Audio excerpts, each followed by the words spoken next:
For number 3, the circuit I drew was 2 bulbs in parallel and 2 bulbs in series.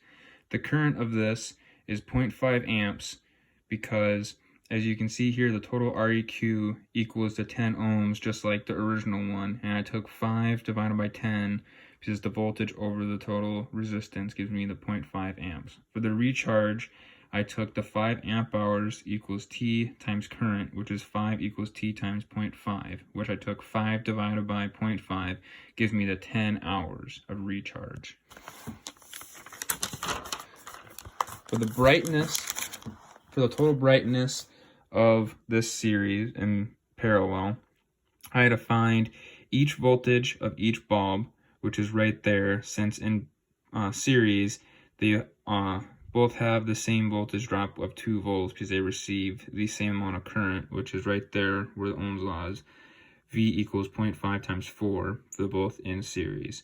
Then I knew that the total voltage drop has to be 5, so 4 plus the voltage drop in parallel has to equal 5. So each voltage drop in parallel has to be 1 volt. So I took that into the P bulb equals I times V equation for the voltage, but I also knew that the current in each for the ones in series had to be the same as the battery, which is 0.5. So that's why I took 0.5 times 2 equals 1.